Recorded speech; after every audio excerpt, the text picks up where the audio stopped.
शेतकरी बंधूंनो नमस्कार. मी विश्वासराव गळगटे. आता परत एकदा आपण यशवंत म्हसे यांच्या प्लॉटमध्ये आहोत आणि आज हा आपला चौथा व्हिडिओ आहे. प्लॉटला आज 97 दिवस पूर्ण झालेले आहेत आणि म्हसेंकडून आपण आता काही फॅक्ट अजून जाणून घेणार आहोत. म्हसे साहेब नमस्ते. नमस्ते. मला सांगा, मागचा तोडा किती किलोचा झाला? 2800 किलोचा. 2800 किलोचा मागचा तोडा झालेला आहे. आणि शेंडाळी काय म्हणते? शेंडाळे कंट्रोल आहे.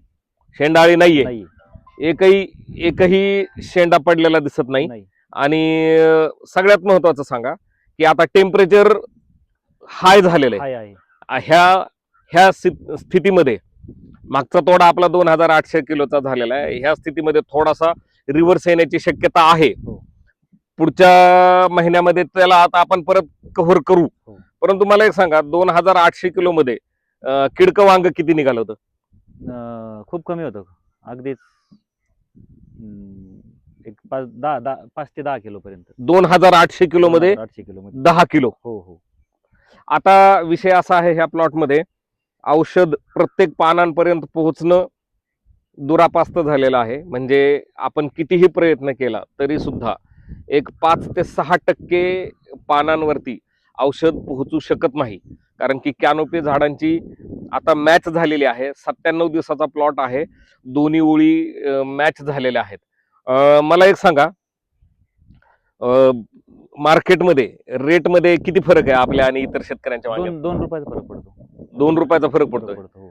मेघना ही जात आहे आणि निश्चितच ह्यांच्या वांग्याला 2 रुपये इतर शेतकऱ्यांपेक्षा जास्त रेट आहे.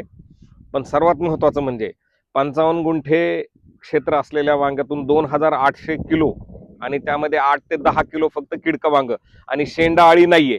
बरं, भुरी डावणी हा काही प्रकार? नाही. पानांचा गुच्छ होणे? नाही. पानांचा गुच्छ होणे, भुरी डावणी हा कसलाही प्रकार नाहीये. सगळ्यात महत्वाचं म्हणजे इथं आपल्या इतर खूप साऱ्या शेतकऱ्यांनी भेटी देऊन ह्या प्लॉटची पाहणी केलेली आहे. आपण आता जे प्लॉट हँडल करत आहोत, आपल्याकडे जे प्लॉट आहेत त्या प्लॉटमध्ये सर्वात हायेस्ट परफॉर्मन्स देणारा हा प्लॉट आहे. तरी सुद्धा पंचगंगा सुपर गौरव आणि मेघना जातीचं जर तुलनात्मक उत्पन्नाच्या बाबतीत तुलना करायची झाली तर आतापर्यंत बऱ्याच शेतकऱ्यांचं असं म्हणणं होतं की पंचगंगा सुपर गौरव ही जास्त उत्पन्न देते. परंतु मेघनामध्ये 55 गुंठे क्षेत्रामधून 2800 किलो तोडा हे एक रेकॉर्ड आहे. आतापर्यंत दरवर्षी तुमचं जे खर्च व्हायचा त्या खर्चाच्या तुलनेमध्ये जे उत्पन्न निघायचं आणि प्लॉटची कंडिशन असायची त्यामध्ये किती फरक आहे? 30% फरक आहे. मालात वाढ आणि कपात. खर्चात कपात आणि मालात वाढ ह्याच्यामध्ये 30% त्यांना कपात दिसते. हो. दरवर्षीपेक्षा कमी आहे शेड्यूल. आपण जे म्हणतोय की आपण 12 महिने चालू, आता हे प्लॉट माझ्या छातीच्या खांद्याच्या जवळपास आलाय, खांद्याला आलेला आहे. आपण जे म्हणतोय की 12 महिने आपण प्लॉट चालवणार चॅलेंज घेऊन, काय वाटतं याच्याबद्दल? नाही, चालन प्लॉट चालन. 12 महिने चालणार आहे. 12 महिने चालणार आहे. कारण सुस्थितीत आहे, अजून एकदम वेल कंडिशन आहे. कंडिशन खराब नाही. मर आपली एकही रोग गेलं का? नाही. मर काही जमा म्हणजे नाहीच. नंतर तुमच्याकडे 40 दिवसानंतर आल्यानंतर मरीचा विषयच नाही. मर नाही, गुच्छ म्हणजे त्याला आपण माल फॉर्मेशन म्हणतो नाही, शेंडा आळी नाही. दुसरी गोष्ट, 2800 किलो मध्ये 8 ते 10 किलो किडकं वांग ही खूप मोठी गोष्ट आहे. कारण की ह्याच्या अगोदर समजा 1000 किलो मागे किती किडकं निघायचं?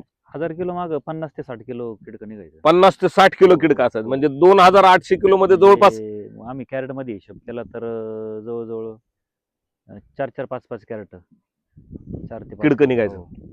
म्हणजे 2800 किलो मध्ये त्या मानाने 200 किलो निघायला पाहिजे होतं, तर आता 8 ते 10 किलो 10 किलो पर्यंत निघलं. ही सुद्धा एक मोठी अचिव्हमेंट आहे. आणि आपण ज्या मिशन वरती काम करतोय की शेतकऱ्यांचा उत्पादन खर्च कमी होऊन उत्पन्न वाढलं पाहिजे, एक्झॅक्टली आपण त्या मार्गावरती बरोबर चाललेलो आहोत. त्या मार्गावरती आपण शेतकऱ्यांना तसे रिझल्ट देत आहोत. उत्पादन खर्च कमी करून उत्पन्न वाढवणे हे आपलं मुख्य टार्गेट आहे. वांगे उत्पादक शेतकऱ्यांचे तुम्हाला भरपूर फोन येतात.